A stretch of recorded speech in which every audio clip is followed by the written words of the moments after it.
Chapter 21. The Canaanite, the king of Arad, who lived in the south, heard tell that Israel came by the way of Atharim, and he fought against Israel, and took some of them captive. Israel vowed a vow to the Lord, and said, If you will indeed deliver this people into my hand, then I will utterly destroy their cities. The Lord listened to the voice of Israel, and delivered up the Canaanites, and they utterly destroyed them and their cities, and the name of the place was called Hormah. They traveled from Mount Hor by the way to the Red Sea, to compass the land of Edom, and the soul of the people was much discouraged because of the way. The people spoke against God and against Moses. Why have you brought us up out of Egypt to die in the wilderness? For there is no bread and there is no water, and our soul loathes this light bread. The Lord sent fiery serpents among the people, and they bit the people, and many of the people of Israel died. The people came to Moses and said, We have sinned because we have spoken against the Lord and against you. Pray to the Lord that he take away the serpents from us. Moses prayed for the people. The Lord said to Moses, Make a fiery serpent and set it on a pole, and it shall happen that everyone who is bitten when he sees it shall live. Moses made a serpent of brass and set it on the standard, and it happened that if a serpent had bitten any man, when he looked to the serpent of brass, he lived. The children of Israel traveled and encamped in Oboth. They traveled from Oboth and encamped at Iyabarim, in the wilderness which is before Moab toward the sunrise. From there they traveled and encamped in the valley of Zered.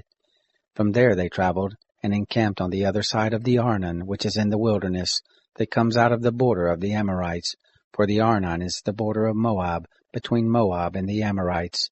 Therefore it is said in the book of the wars of the Lord, Bahab and Suphah, the valleys of the Arnon, the slope of the valleys that inclines toward the dwelling of Ar, leans on the border of Moab. From there they traveled to Beer. That is the well of which the Lord said to Moses, Gather the people together, and I will give them water. Then sang Israel this song, Spring up, O well, sing to it, the well which the princes dug, which the nobles of the people dug, with the scepter and with their poles.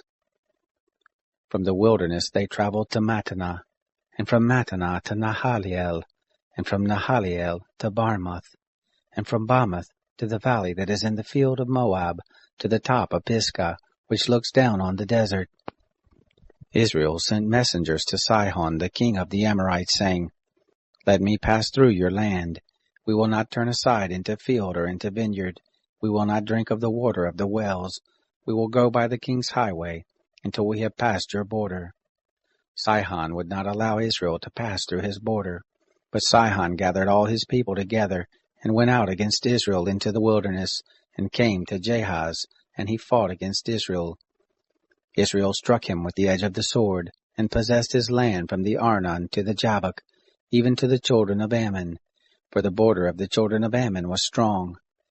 Israel took all these cities, and Israel lived in all the cities of the Amorites, in Heshbon, and all the towns of it. For Heshbon was the city of Sihon, the king of the Amorites, who had fought against the former king of Moab, and taken all his land out of his hand, even to the Arnon. Therefore those who speak in Proverbs say, Come you to Heshbon, let the city of Sihon be built and established. For a fire is gone out of Heshbon, a flame from the city of Sihon. It has devoured Ar of Moab, the lords of the high places of the Arnon. Woe to you, Moab! You are undone, people of Chemosh. He has given his sons as fugitives, his daughters into captivity. To Sihon, king of the Amorites, we have shot at them. Heshbon is perished even to Dibon. We have laid waste even to Nophah, which reaches to Medeba. Thus Israel lived in the land of the Amorites. Moses sent to spy out Jazer, and they took the towns of it, and drove out the Amorites who were there. They turned and went up by the way of Bashan, and Og the king of Bashan went out against them, he and all his people, to battle at Edrei. The Lord said to Moses, Don't fear him, for I have delivered him into your hand and all his people and his land, and you shall do to him as you did to Sihon, king of the Amorites, who lived at Heshbon. So they struck him and his sons and all his people, until there was none left him remaining, and they possessed his land.